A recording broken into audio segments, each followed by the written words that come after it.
My family thought it would be funny to leave me stranded in another state. "Let's see if you can make it back," they laughed and drove away. I never came back. 15 years later, they found me. 107 missed calls. That summer, I turned 22. It was supposed to be like any other. Working at my dad's hardware store for shitty pay, living at home because college wasn't practical, according to Banks, my father, and being the eternal punching bag for my golden child brother, Alan. We weren't poor exactly, but we sure as hell weren't the type who took vacations to Disney. So when Banks announced we were taking a family road trip to my uncle's wedding in Colorado, I should have known something was up. 3 days into that nightmare road trip, I was already regretting not making up some excuse to stay home. My dad and Alan had been taking turns with their favorite game, making Salvador's life hell. Mom, Irene, would occasionally say, "That's enough," in that weak voice of hers, but we all knew it was just for show. Look, I need to explain about my family. Banks wasn't just your standard shitty dad. He was the type who'd wake you up at 3 a.m. to yell about a chore you forgot, who'd throw away your stuff if it was in his way, who'd been telling me I was worthless since I could understand words. Alan learned quick, either be Dad's mini-me or become like me. Guess which path he chose? That morning, we stopped at some nowhere rest area in Colorado, middle of absolutely nothing for miles. Just fields, mountains in the distance, and a sad little bathroom building with vending machines. I'd been sleeping in the back of our Suburban and needed to stretch my legs, use the bathroom. Dad and Alan were laughing about something while Mom was checking her makeup in the visor mirror. I remember exactly what I was wearing. A faded Metallica t-shirt, jeans with a hole in one knee, and these beat-up Vans I'd had forever. I didn't take my phone because it was charging in the car. Didn't take my wallet because why would I? We were in the middle of nowhere, and I was just taking a leak. 10 minutes. That's how long I was in that bathroom, maybe less. When I walked out, squinting in the Colorado sunshine, the parking spot was empty. Our dark green Suburban was gone. At first I thought they'd moved it, playing some stupid prank. I walked around the entire rest area, nothing. That's the thing. About betrayal from your own blood, it hits different than any other kind. I waited an hour, sitting on the curb, telling myself they were just trying to scare me and would be back. People came and went, a few giving me weird looks. A trucker asked if I was okay. I lied and said I was waiting for my girlfriend who was in the bathroom. He nodded and left. After hour 2, I started to get that cold feeling in my gut. They weren't coming back. My first instinct was to borrow someone's phone, call them, beg them to come get me. But as I was about to approach a mom with 2 kids, something stopped me. A lifetime of memories flashed through my head. Every humiliation, every time they'd laughed at my expense, every joke that was really just cruelty with a punchline. I could almost hear them. Alan's voice. "Dude, I bet he's crying right now." My dad. "He'll figure it out, if he's not as stupid as he looks." My mom's weak protest that didn't actually change anything. So I made a decision. I approached that mom and asked to use her phone, but I didn't call my family. I called information and got the number for the nearest shelter in Grand Junction, about 40 miles away. Then I asked her if she could possibly give me a ride into town, told her my family had an emergency and had to leave, but were sending someone for me later. She hesitated, but I must have looked harmless enough because she agreed. That first night at the shelter was a reality check. I had nothing but the clothes on my back. No ID, no money, no contacts. The shelter guy, Dave, let me use their computer to look up my uncle's address from the wedding invitation I'd seen. I thought maybe I could get to the wedding, find my family there, but then I sat staring at the screen and thought, why? Why chase after people who literally abandoned me on the side of the road for laughs? Instead, I created a new email account. I looked up resources for people who needed emergency ID replacement. I Googled jobs that pay cash. I made a plan. 2 days later, I was washing dishes at this little diner called Sonny's. The owner, Geraldine, was this 60-something woman with a purple streak in her gray hair and more tattoos than you'd expect. I'd wandered in, asked if they needed help, told her my wallet was stolen, but I needed work. She sized me up and said, "Dishwasher quit yesterday. You steal from me, you're dead. Start now." That's the thing about rock bottom. You can only go up from there. For a week, I worked doubles, slept at the shelter, wore donated clothes. Dave helped me start the process of getting a replacement ID by contacting Vital Records in my home state. I set up a cheap, pay-as-you-go phone from Walmart with the first cash I earned. 7 days after they abandoned me, my phone rang. Unknown number. I answered. It was my mother, voice shaking. Where was I? Was I okay? They'd been looking everywhere. It was just supposed to be a joke. They waited down the road for 20 minutes, came back, and couldn't find me. I listened to her panic, her fake concern. In the background, I could hear my dad saying to tell me to stop being dramatic and get my ass to Uncle Rick's. I heard Alan laughing. "Salvador, are you there? Say something. We've been worried sick." That cold feeling in my gut was gone. Now there was just clarity. "You wanted to see if I could make it on my own," I said, my voice steadier than it had ever been when talking to them. "So, watch me." I hung up, blocked the number. Then I blocked every family number I could remember for good measure. I went into the Verizon store the next day and changed my number completely. 27 missed calls before I changed that number. I imagined them getting more and more pissed when they realized their punching bag wasn't coming back to be punched. A month later, I had my own studio apartment above a laundromat. It was tiny and smelled like fabric softener all the time, but it was mine. I worked my way up to prep cook at Sonny's, and Geraldine was teaching me how to properly chop vegetables without losing a finger. Sometimes I'd check my old email, the one my family knew. Messages piled up. From Mom, "Please come home, we're sorry." From Dad, "This childish stunt needs to end now." From Alan, "Dude, it was just a joke. Stop being such a..." I never responded, not once. That's the thing about freedom. Once you've tasted it, there's no going back to the cage. Look, I won't pretend it was easy. Some nights I'd scroll through Instagram, see pictures of people with normal families who actually loved each other, and I'd feel this ache that no amount of fuck them could fill. I had nights where the loneliness felt like it would swallow me whole. Holidays were the worst. But every morning, I'd wake up in my shitty little apartment that smelled like Downy, go to my dishwashing job where nobody called me worthless, and build my life, one brick at a time. 3 months after they left me at that rest stop, I checked my email one last time. There was a new message from my mom. "Your grandmother is asking about you. Please just let us know you're alive." I closed the email, deleted the account, threw my old SIM card in the dumpster behind Sonny's. That night, Geraldine taught me how to make her famous apple pie, said I had good hands for pastry. It was the first genuine compliment I could remember getting in years. I never looked back. Update 1. 5 years after being abandoned at that Colorado rest stop, I found myself staring at a familiar face on my Facebook feed.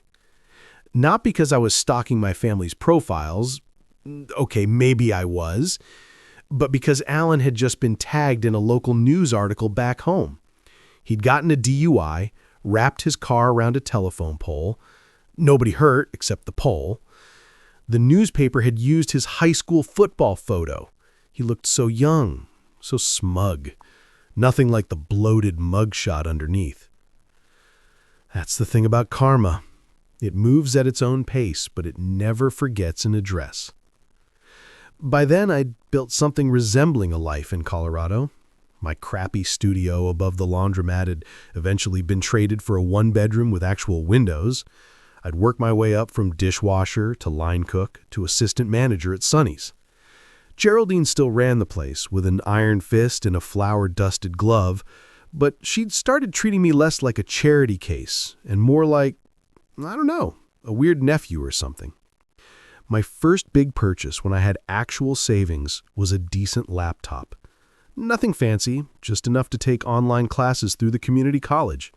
Business management, basic accounting, the stuff banks always said was for people who can't do real work. I'd spend my mornings at Sonny's, afternoons studying, evenings back at work. Rinse and repeat. Look, I won't pretend I wasn't still messed up from what happened. Trust issues? More like trust subscriptions that I could cancel anytime someone got too close. I'd made exactly 2 friends in 5 years. My neighbor Doug, who played bass in a terrible garage band and sometimes brought me homemade beer that tasted like hoppy dishwater. And Geraldine, if she counted as a friend and not a boss. That changed when Kendra started coming into Sonny's every Tuesday and Thursday like clockwork.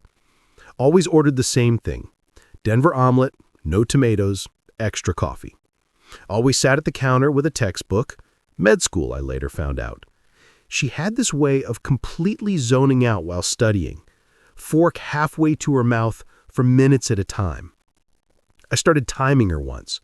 The record was 7 minutes, 23 seconds before she realized she was holding cold eggs. 4 months of me bringing her coffee refills before she actually looked up and saw me. I mean, really saw me. Her eyes did this thing where they widened just a little and she said my name tag was spelled wrong. It wasn't, but it became our weird little joke. I'd wear a different wrong name every Tuesday and Thursday. Salvador, Salvador, Salvador. She'd point it out. I'd act surprised.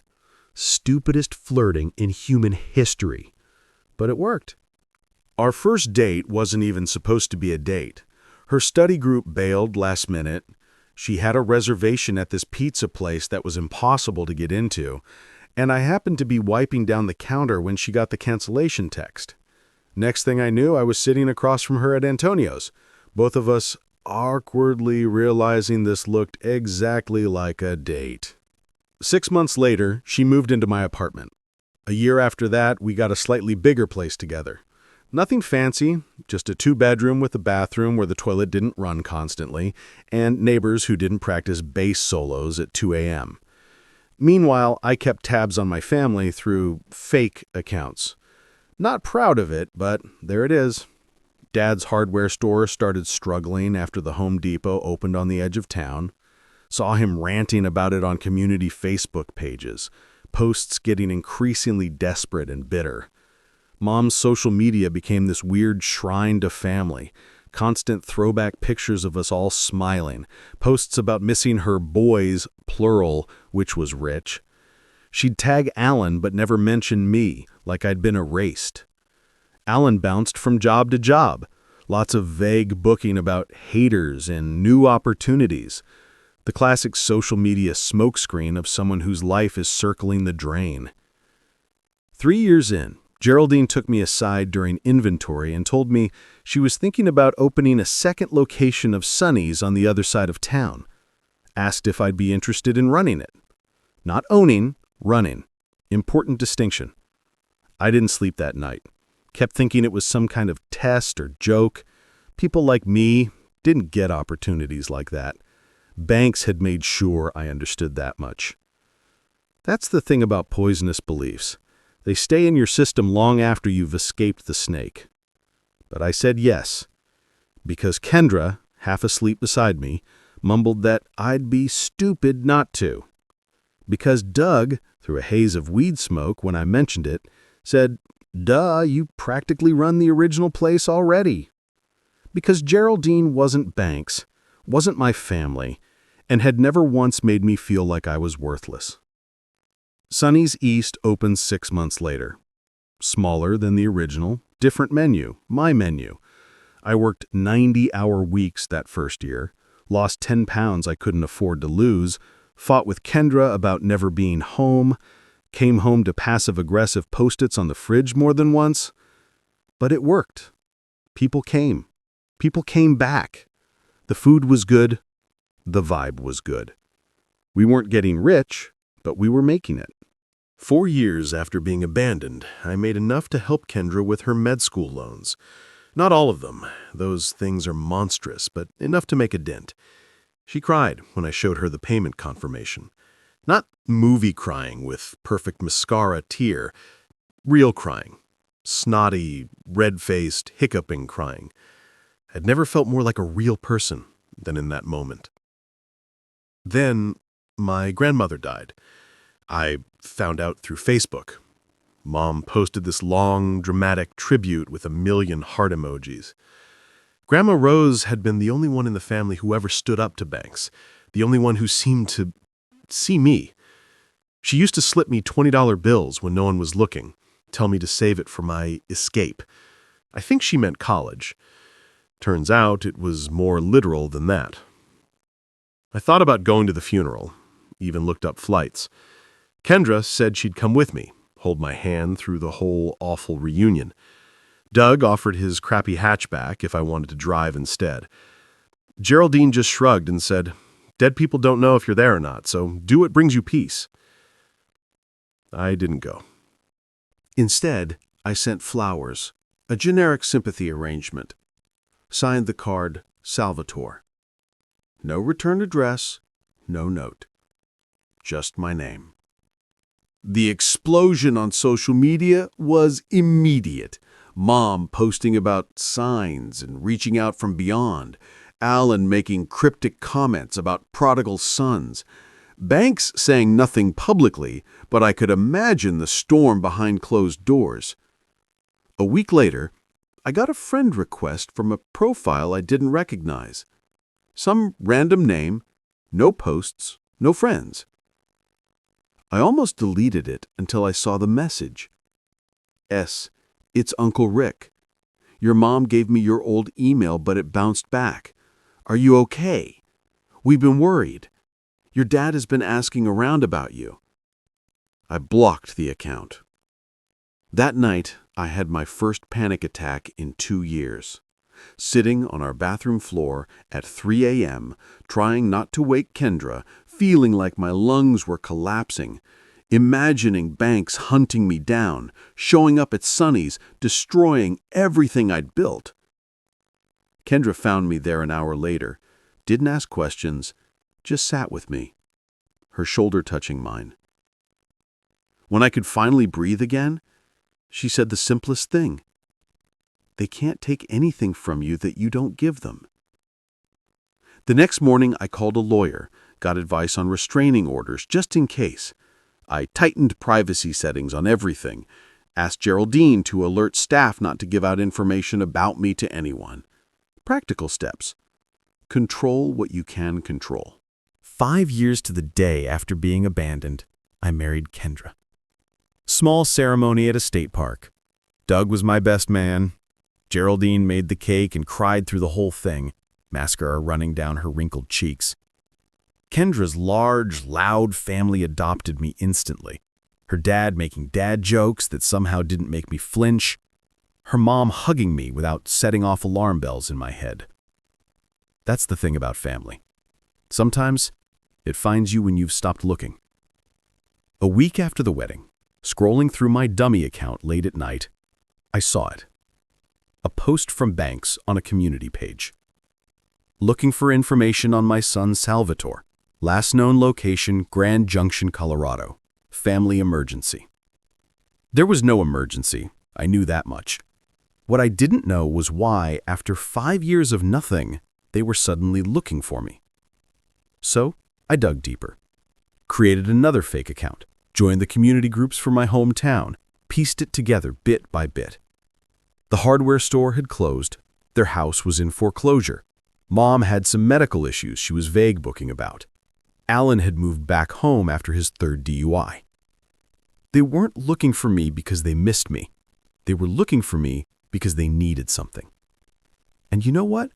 For the first time in 5 years, I smiled when I thought about them. Not because I was happy about their misfortune, but because I realized something important. I didn't care anymore. I closed the laptop, crawled into bed next to my sleeping wife, and made a decision. I would keep watching from a distance. Not out of hate, not out of love, but because sometimes the best revenge isn't what you do. It's what you build while they're busy destroying themselves. Finally. Update. It started with a LinkedIn notification. 15 years after being abandoned at that Colorado rest stop, my carefully constructed life had a glitch. Someone had viewed my profile 27 times in one day. Not unusual for LinkedIn. Recruiters do weird stuff like that all the time. What was unusual was the name. Alan Matthew, my brother. That's the thing about the past. It's patient. It'll wait in the tall grass for years before it strikes. By then, my life looked nothing like that first year in Grand Junction. Kendra had finished med school, done her residency, and now worked at a local clinic 3 days a week so she could be home with our kids more. We had two, Ellie, 7, and Marcus, 4. The apartment above the laundromat had given way to a modest 4-bedroom on the outskirts of town. Nothing fancy, but with a yard where the kids could play and I could grow tomatoes that never quite turned out right. Sonny's had expanded to 3 locations. Still not some massive franchise or anything, but enough that I didn't have to work the line anymore except when someone called in sick. Geraldine had semi-retired 2 years earlier, though she still showed up unannounced to criticize the way we made her pie crust recipe. I'd made peace with my past, or so I thought. I still kept tabs on the family from a distance, but the constant checking had faded to maybe once every few months. Last I knew, Banks and Irene had moved to a smaller place after losing the house.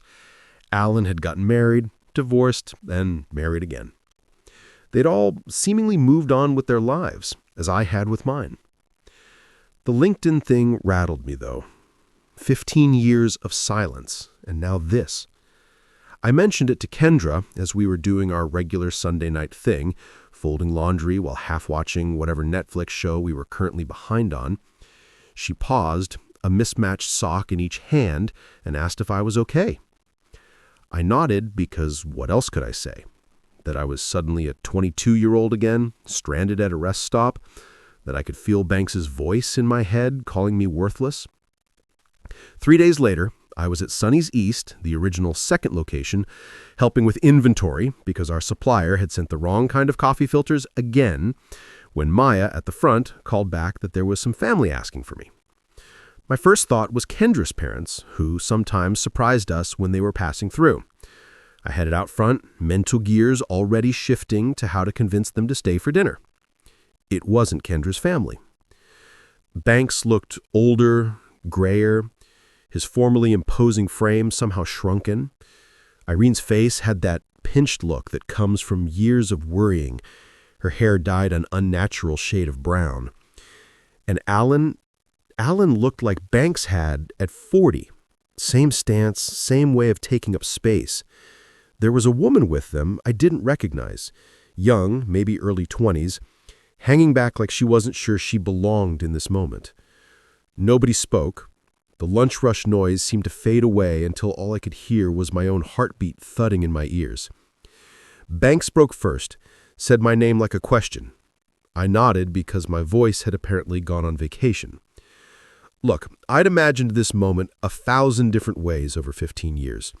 In some versions, I told them off spectacularly. In others, I was cool and distant, unbothered by their existence. In a few embarrassing late-night scenarios, we even had tearful reconciliation. Reality is always messier than imagination. I gestured to an empty table in the corner, told Maya to bring waters, sat down across from the people who had once been my family, and waited.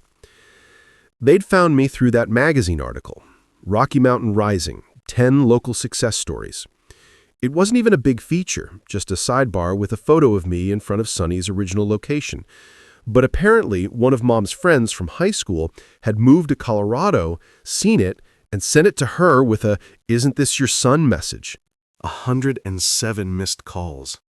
That's how many they'd made to my old number over the years, before it was disconnected. Mom had kept count. She mentioned this like it was supposed to mean something. They talked over each other. Mom about how worried they'd been, Banks about how I'd misunderstood what happened that day, Alan awkwardly trying to act like we were old buddies catching up. The young woman, Alan's second wife, Poppy it turned out, just watched me with curious eyes. I let them talk. watched them spin their version of reality where they weren't the villains, noticed how Banks kept eyeing the restaurant, mentally calculating what it might be worth, saw how Mom's hand trembled slightly when she reached for her water, caught Alan's practiced charm slipping whenever he thought I wasn't looking directly at him. Finally, when they ran out of steam, I asked the only question that mattered. Why now? That's when the real story came out, in bits and pieces between awkward silences. Banks had medical bills, heart problems, no insurance. The second house was being foreclosed on. Alan's business venture, something vague involving cryptocurrency, had failed spectacularly. Mom needed knee surgery she couldn't afford. They weren't there for reconciliation.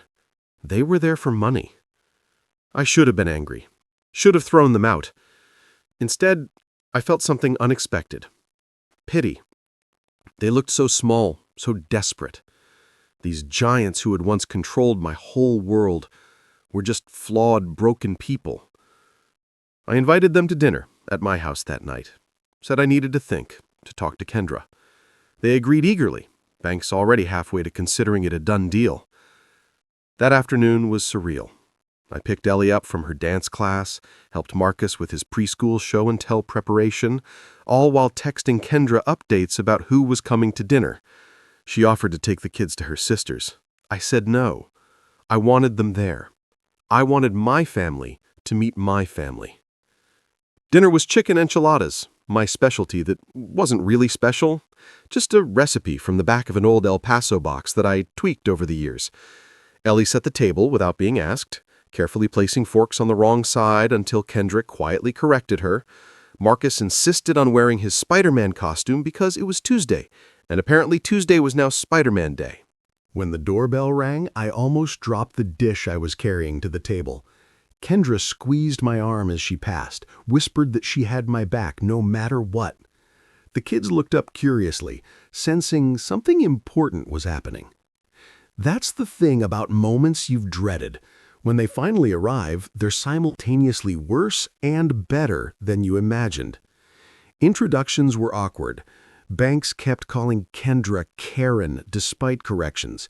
Irene couldn't stop crying whenever she looked at the kids, which was freaking Marcus out. Alan and Poppy were the least awful, making actual efforts at normal conversation, though Alan kept dropping hints about family helping family. After dinner, Kendra took the kids upstairs for baths and bedtime, giving me a look that clearly said, "Text if you need extraction." Then it was just me and them, sitting in a living room that suddenly felt too small. Banks started in on the pitch, how family sticks together, how he'd always known I'd make something of myself, lie, how they just needed a little help to get back on their feet, $20,000, just a loan, of course. I let him finish. Then I asked him if he remembered what he said to me on my 18th birthday. He looked blank. I reminded him, "At least you can't disappoint me anymore once you're not legally my problem." I asked Mom if she remembered what she did when Banks threw my acceptance letter to community college in the trash. Nothing. She'd done nothing. I asked Alan if he remembered telling my first girlfriend I was probably a crab anyway when she came to the house looking for me. They squirmed, made excuses. Banks started in on that dangerous edge to his voice that used to make me shrink. But here's the thing. I wasn't shrinking anymore. I was 15 years and 1,000,000 miles from that person. I went to my office, came back with an envelope, and handed it to Banks. Inside was a check for $73.50. Banks looked at it confused, asking what the hell this was supposed to be. I told him in 2010 that was exactly what a Greyhound ticket from Grand Junction to our hometown would have cost. The exact amount it would have taken for me to make it back home from where they abandoned me. The silence was absolute. Then Banks started shouting, called me ungrateful, selfish, said I'd always been a disappointment. The greatest hits album of my childhood, playing one last time. I didn't argue, didn't shout back. Just stood up and told him it was time to leave. Mom tried a different approach. Tears, guilt. How could I do this to family? Alan went cold. The mask of friendly brother completely dropped. Poppy just looked embarrassed for all of them. When they finally left, Banks crumpling the check and throwing it on our front step, I closed the door and leaned against it, legs suddenly shaky. Kendra came downstairs, asked if I was okay. I nodded, not trusting my voice. We cleaned up the dinner dishes in silence, checked on the sleeping kids, got ready for bed like it was any other night. As I was setting the security system, I pulled up the front door camera on my phone. They were still in the driveway, arguing. Banks gesturing wildly, Mom crying, Alan looking at our house with an expression I recognized too well. Envy mixed with hatred. Finally, they got in their rental car and drove away. I've never seen or heard from them again. Don't expect to. The chapter is closed. That's the thing about revenge. The best kind isn't something you do, it's something you live. Every happy moment with my kids, every inside joke with Kendra, every quiet Sunday morning with nothing to fear, every single ordinary day in a life built on my terms. I never made it back home. I did something better. I built one.